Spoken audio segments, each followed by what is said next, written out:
RBN creatives media. నేను మీ నక్షత్ర. అందరికీ తెలిసిందే కదా, గత కొన్ని రోజుల నుంచి కవితక్క సామాజిక న్యాయం తెలంగాణ సంకల్పం సభ. మనతో పాటు ఎల్బీ నగర్ ఇన్ఛార్జ్ నరేష్ గారు ఉన్నారు. తనతో మాట్లాడి మరిన్ని వివరాలు తెలుసుకుందాం.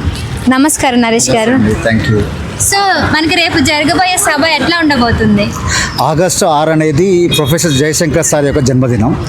ఆ జన్మదినం సందర్భంగా మొదటి నుంచి కూడా కవితక్క గారు జాగృతి మొదటి నుంచి కూడా ప్రొఫెసర్ జయశంకర్ సార్ వారి సూచనల మేరకు వారి ఆశయాల మేరకు పనిచేస్తూ ఉన్నాం. ఇప్పుడు కూడా గతంలో జయశంకర్ సార్ ఏం చెప్పారంటే భౌగోళిక తెలంగాణ ఏర్పడిన తర్వాత సామాజికం గురించి కొట్లాడదాం, ఫస్ట్ మనం భౌగోళికంగా తెలంగాణ కోసం కొట్లాడాలని చెప్తే జరిగి 12 సంవత్సరాలు అయినప్పటికీ కూడా ఈ రోజు కూడా ఎందుకు ఆ వర్గాలు అట్లనే ఉన్నాయి, సామాజిక న్యాయం ఎందుకు చేయలేకపోతా ఉన్నాం, కనీసం వార్డు మెంబర్లు కానటువంటి కులాలు ఇంకా ఈరోజు కనబడతా ఉన్నాయి, కనీసం అసెంబ్లీ గోల్డ్ వినటువంటి కులాలు ఈరోజు వరకు కనబడతా ఉన్నాయి. ఇట్లా జరగదు, ఖచ్చితంగా సామాజిక న్యాయం చేయాల్సిందే అని బీసీ రిజర్వేషన్ బిల్లుకు అనుకూలంగా మేము పోరాటాలు చేసిన కవిత గారి ఆధ్వర్యంలో ఈరోజు కూడా మేము ఆ యొక్క సంకల్పం తీసుకోబోతా ఉన్నాం. సామాజిక న్యాయం ఏదైతే ఉందో అందరికీ సమాన హక్కులు రావాలి, అందరికీ సమానంగా జీవించే హక్కు రావాలి, అందరికీ ఉచిత విద్య అందాలి, అందరికీ ఉచిత వైద్యం అందాలి అనే నినాదంతో మేము ముందుకు పోతా ఉన్నాం. కాబట్టి ఆ జయశంకర్ సార్ యొక్క ఆశయ సాధన కోసం మేము సంకల్పం తీసుకుంటా ఉన్నాము. వారి జన్మరోజు దినం రోజు తీసుకుంటే ఒక సోషల్ జస్టిస్ డే తెలంగాణకు ఒక కనబడుతుందనే ఉద్దేశంతో రేపు ఏర్పాటు చేసుకోవడం జరిగింది. బ్రహ్మాండంగా ఏర్పాటు జరుగుతూ ఉన్నాయి. సరూనగర్ ఇండోర్ స్టేడియంలో చాలా పెద్ద ఎత్తున జరుగుతూ ఉంది. అక్కడ ఉన్నటువంటి ఏర్పాట్లు చూసి మీడియాలో చూసి చాలామంది విద్యావేత్తలు, వివిధ కుల సంఘాల నాయకులందరూ కూడా మేము కవితక్కతో మమైకమైపోతాం, ఈనాటి వరకు కూడా ఏ ఒక్క ముఖ్యమంత్రి హామీలు చేయలేదు ఉచిత విద్య, ఉచిత వైద్యం అని చెప్పి మీరు చేస్తామని చెప్పి స్వచ్ఛందంగా రావడం జరుగుతూ ఉంది. కాబట్టి రేపు మీ ద్వారా, మీ ఆర్బీఎం ఛానల్ ద్వారా కూడా తెలంగాణ ప్రజానికానికి ఈ సామాజిక న్యాయ తెలంగాణ సంకల్ప సభకు విజయవంతం చేయాలని చెప్పి మీ ద్వారా కోరుకుంటా ఉన్నాను. అంటే కవితక్క గారు ఏ కార్యక్రమం చేపట్టినా కూడా దాన్ని విజయవంతం చేసేదాకా దెబ్బలు తిన్న పోలీసులతో కూడా సాధిస్తారు.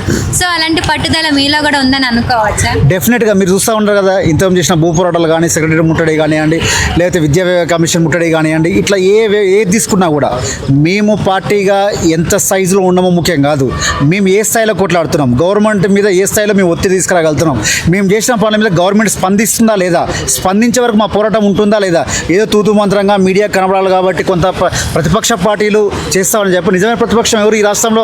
తెలంగాణ రక్షణ సేన టీఆర్ఎస్ పార్టీనే నిజమైన ప్రతిపక్షం.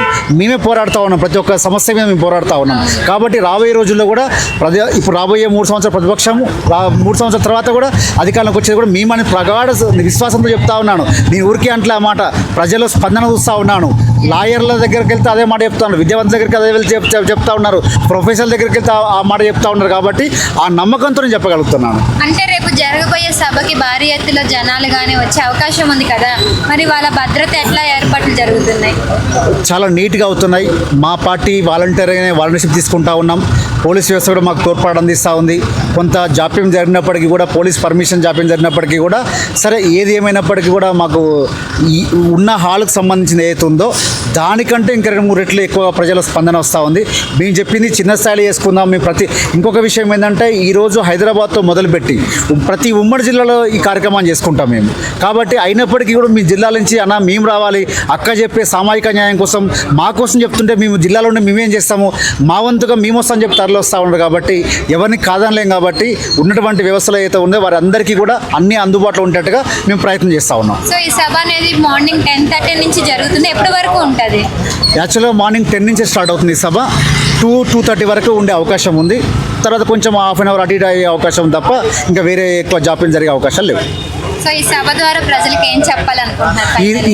ఈ రాష్ట్రంలో ఎన్ని ప్రభుత్వాలు మారినా టీఆర్ఎస్ మాత్రమే, కవితక్క మాత్రమే సామాజిక న్యాయం చేయగలుగుతుంది. దానికి ఉదాహరణలు వెతుక్కోవాలంటే మా చరిత్ర చూసుకోమని చెప్పండి. ఆనాడు అసెంబ్లీలో అంబేద్కర్ విగ్రహం కావాలన్న పోరాటం చేసింది మేమే, ఈ జ్యోతిబా పూలే విగ్రహం కావాలన్న పోరాటం చేసింది మేమే, సావిత్రిబాయి పూలే వారి యొక్క జన్మదినాన్ని గవర్నమెంట్ ప్రభుత్వం లాంఛాలతో చేస్తున్నట్టు కారణం మేమే. ఇందిరా పార్కులు ధర్నా చేయడం జరిగింది. ఇట్లా చరిత్రలో ఏది తీసుకున్నా కూడా మహోన్నత వాళ్ళ కోసం, మహనీయుల కోసం పోరాడింది మేమే, నిలబడ్డది మేమే, తడబడ్డది మేమే. రాబోయే రోజుల్లో వారి ఆశయాలు ఏవైతున్నాయో సంపూర్ణంగా అమలు చేసే దిశగా మేము ముందుకు పోతా ఉన్నాం. Thank you.